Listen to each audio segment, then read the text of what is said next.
Bonjour à toutes et à tous. Nous allons essayer en quelques minutes de vous faire un tableau le plus complet possible des possibilités de financement qui existent, en tout cas en étant étudiant à l'ISC Paris.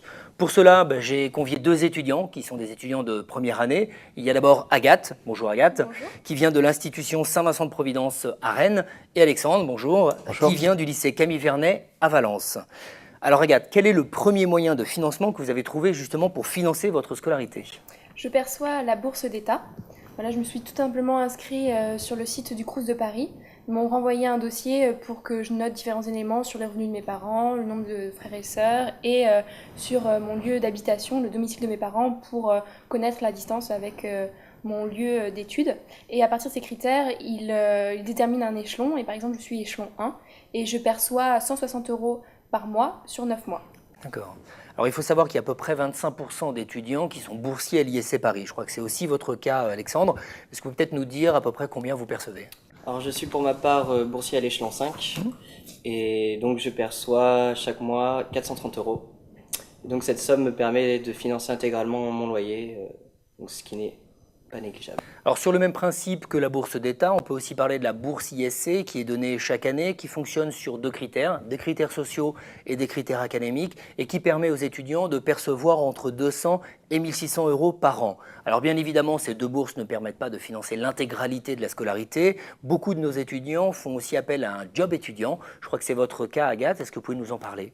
Alors tout d'abord, il faut savoir qu'à l'ISC, l'emploi du temps est partagé, c'est-à-dire qu'on a cours que le matin jusqu'à 13 h et qu'on a tout l'après-midi ensuite pour travailler et financer nos études.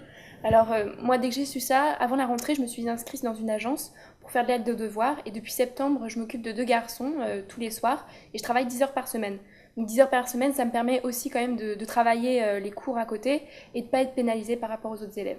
Tout à fait. Alors je crois qu'Alexandre, c'est aussi votre cas et que vous avez même trouvé un avantage supplémentaire, en tout cas à ce petit boulot. Donc depuis la rentrée de septembre, donc je travaille dans une supérette le dimanche. Donc je travaille à hauteur de 6 heures par semaine et touche environ 200 €. Donc ça me permet de financer tout ce qui est achat de nourriture et quelques sorties à côté.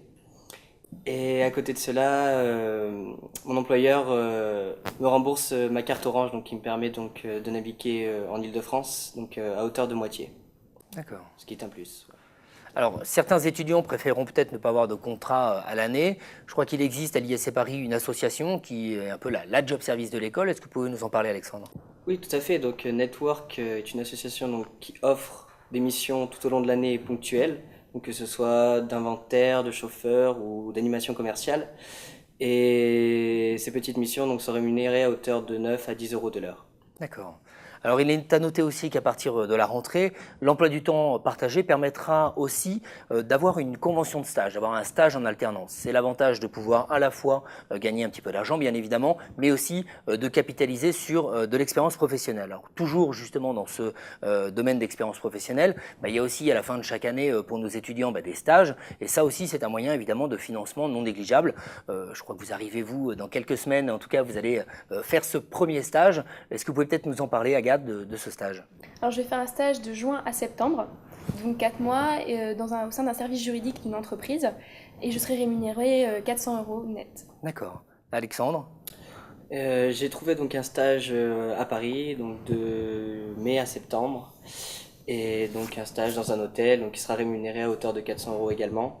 Et comme je suis aussi sur Paris, donc je vais continuer à côté de cela de travailler à Monoprix le dimanche. D'accord. Alors, il existe évidemment un dernier moyen de financement qui est le prêt étudiant. Donc ça, encore une fois, je pense que beaucoup d'entre vous ont peut-être fait appel. Je crois qu'Alexandre, vous avez fait un prêt étudiant. Est-ce que vous pouvez nous dire à peu près comment ça fonctionne? Les banques sont très faciles d'accès, vous pouvez même faire jouer la concurrence, il n'y a pas de souci. N'hésitez pas à aller visiter plein d'agences. Et donc on vous accorde un prêt très facilement à rembourser 3 ou 4 ans après, sans frais. Et je tiens aussi également à conseiller aux étudiants donc, de faire un prêt chaque année. Donc puisque 1000 € sont chaque année sans frais. Donc ce qui fait, c'est un plus non négligeable. D'accord. Merci à vous, Agathe et Alexandre, pour toutes ces informations concernant les moyens de financement possibles à l'ISC Paris. On peut peut-être conclure en parlant un peu du logement. Je crois que beaucoup de nos candidats ont toujours un petit peu peur de Paris, ont toujours peur de ne pas trouver de logement. Est-ce que ça a été votre cas, en tout cas, lorsque vous êtes arrivé à l'ISC?